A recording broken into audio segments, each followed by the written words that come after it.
Hi అండి అందరికీ. Welcome back to Mounika Raj world.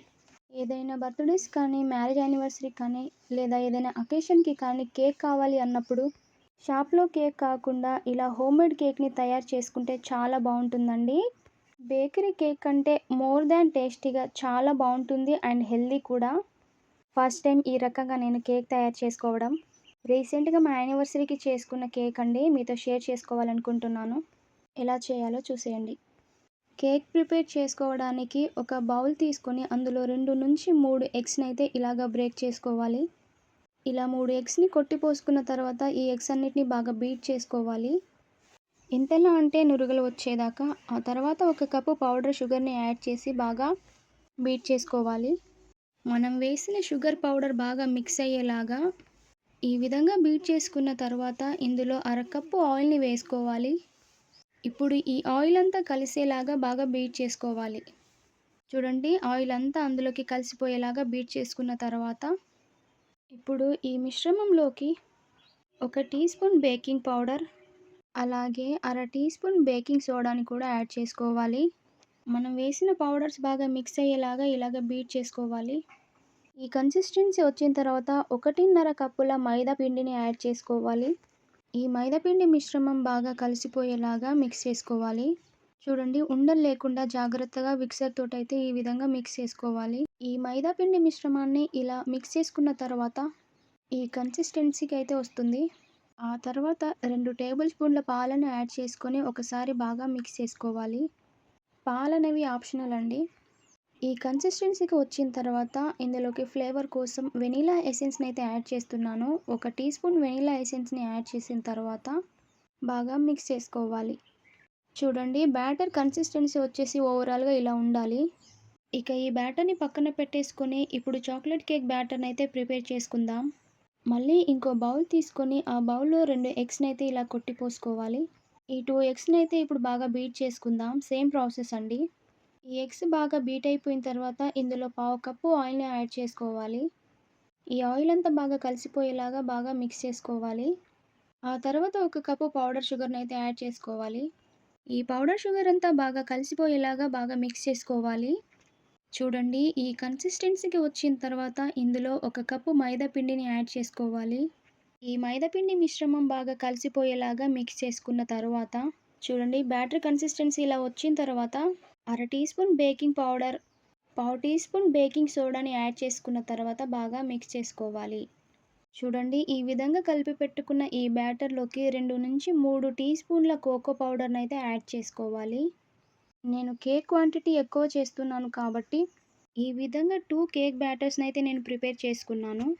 మీరైతే ముందుగా ప్రిపేర్ చేసుకున్న కేక్ బ్యాటర్ నుంచెల్లి హాఫ్ డివైడ్ చేసుకొని కోకో పౌడర్‌ని యాడ్ చేసుకొని కూడా కేక్‌ని తయారు చేసుకోవచ్చండి. చూడండి, ఈ కన్సిస్టెన్సీ వచ్చిన తర్వాత ఇందులో 2 టేబుల్ స్పూన్ల పాలని యాడ్ చేసుకొని బాగా మిక్స్ చేసుకోవాలి. ఈ పాలను యాడ్ చేసుకోవడం వల్ల కన్సిస్టెన్సీ అనేది ఇంకొంచెం లూజ్‌గా అయితే వస్తుంది. ఈ బ్యాటర్‌లోకి అయితే అర టీ స్పూన్ వెనిలా ఎసెన్స్‌ని యాడ్ చేసిన తర్వాత ఇలా కలుపుకోవాలి ఒకసారి. చూడండి, కేక్ బ్యాటర్ అయితే రెడీ అయిపోయింది. ఇప్పుడు బేకింగ్ కోసం బేకింగ్ ట్రేని ఇలా తీసుకొని ఆయిల్ తోటి గ్రీస్ చేసిన తర్వాత మైదా పిండిని చల్లుకున్న తర్వాత ఈ పిండంతా మౌల్డ్‌కి బాగా స్ప్రెడ్ చేసుకోవాలి. నా దగ్గర బటర్ పేపర్స్ లేవండి. సో, నేను ఇలా ప్రిపేర్ చేసుకుంటున్నాను. ఇప్పుడు కేక్ బ్యాటర్స్‌ని అయితే ఇందులో వేసుకోవాలి. ఇంతకీ నేను చేస్తున్న కేక్ పేరు మీకు చెప్పలేదు కదండీ! ఈ కేక్ వచ్చేసి మార్బుల్ కేక్ అండి. కేక్ ఇలా ప్రిపేర్ చేస్తుండగానే ఎంత టెంప్టింగ్‌గా ఉంటుందో అయిపోయిన తర్వాత కూడా అంతే టేస్టీగా చాలా బావుంటుంది.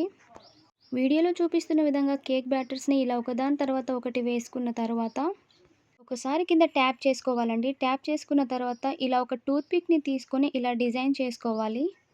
డిజైనింగ్ అనేది మీ ఆప్షనల్ అండి. ఏదైనా వేసుకోవచ్చు.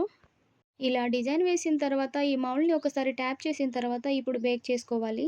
ముందుగా ప్రీహీట్ చేసుకొని పెట్టుకున్న ఈ ప్యాన్‌లోకి కేక్ మౌల్డ్‌నైతే ఇలా పెట్టుకున్న తర్వాత వీడియోలో చూపిస్తున్న విధంగా ఈ మౌల్డ్‌ని సెట్ చేసుకున్న తర్వాత మూత పెట్టుకొని 40-45 నిమిషాలు బేక్ చేసుకోవాలి.